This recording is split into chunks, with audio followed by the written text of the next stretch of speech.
Doctor T Narasimha Rao, senior consultant neuro surgeon అండి. ఈరోజు మనము సడన్గా వచ్చే బ్యాక్ పెయిన్ గురించి మాట్లాడుకుందామండి. ఈరోజు సడన్గా బ్యాక్ పెయిన్ ఎటువంటి కండిషన్లో వస్తుందంటే, యూజువల్గా సడన్గా బరువు ఎత్తినప్పుడు కానీ ముందుకు వంగి, తర్వాత జిమ్లో వర్కౌట్ చేస్తూ వచ్చిన బ్యాక్ పెయిన్ కానీ, కొన్నిసార్లు లాంగ్ జర్నీ చేసి వచ్చిన తర్వాత వచ్చే సివియర్గా వచ్చే బ్యాక్ పెయిన్ కానీ మీరు ఏం చేయొచ్చు అంటే ఏ డాక్టర్ దగ్గరికి వెళ్ళేసి వాళ్ళు ఇచ్చే ట్రీట్మెంట్ యూజువల్గా పెయిన్ కిల్లర్స్ ఇస్తారండి. 5 డేస్కి వాడి రెస్ట్ తీసుకోండి. తగ్గకపోతే అప్పుడు స్పెషలిస్ట్ డాక్టర్ని, ఎస్పెషల్లీ న్యూరో సర్జన్ కలిసి ఆ డాక్టర్ చెప్పిన సలహా ప్రకారం ఇన్వెస్టిగేషన్ చేసుకుని ట్రీట్మెంట్ చేసుకుంటే మనకు సేఫ్టీగా ఉంటుంది. తర్వాత లాంగ్ టర్మ్ ప్రాబ్లమ్స్ తగ్గుతాయండి.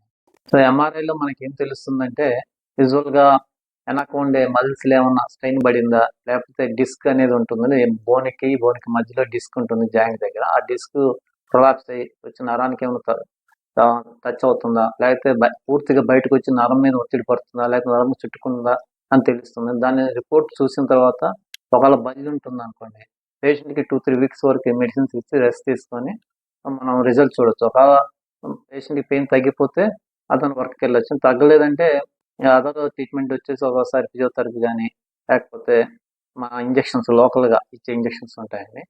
ఒకవేళ ఎంఆర్ఐలో డిస్క్ బయటకు వచ్చి నరానికి బాగా తగ్గుతుంది అనుకోండి, మనకి అటువంటి పేషెంట్స్లో పేషెంట్కి బాగా సివియర్ పెయిన్ ఉండి ఇంకా కాళ్ళల్లో వీక్నెస్ ఉందంటే డెఫినెట్గా వాటికి సర్జరీ అనేది అవసరం ఉంటుందండి. ఇప్పుడు సర్జరీలో ఇప్పుడు వాడే టెక్నాలజీలో ఎంఆర్ఐ, మన ఎండోస్కోప్ కానీ మైక్రోస్కోప్ ద్వారా చేయొచ్చు. వీటి వల్ల అడ్వాంటేజ్ ఏంటంటే చిన్న ఇన్సిషన్ ఉంటుంది, మన టిష్యూ డ్యామేజ్ తక్కువ ఉంటుంది.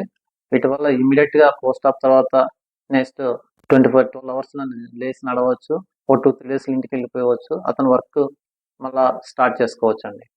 ఇది మనం ఎంఆర్ఐ గురించి మాట్లాడుకుంటే, పేషెంట్కి ఎంఆర్ఐ తీసిన తర్వాత దాంట్లో ఉండే ఫైండింగ్స్ని బట్టి ఒక్కొక్కసారి ఏమవుతుందంటే ఎముక జారిపోయినట్టు కనిపిస్తుంటుంది. జారిపోయినప్పుడు తర్వాత దాంట్లో డిస్క్ అనేది బయటకు వచ్చి నరం చుట్టుకుంటుంటుంది. ఇటువంటి కండిషన్లో పేషెంట్కి సర్జరీ 100% అవసరం అవుతుందండి. అటువంటి సర్జరీలో మనకి డిస్క్ తీసేసి నరం ఫ్రీ చేసిన తర్వాత ఈ ఎముక కదలకుండా రాడ్స్ వేసుకుని ఫిక్స్ చేసుకోవాలండి. ఇవి ఇప్పుడు వేసే రాడ్స్ అనేవి టైటానియం రాడ్స్.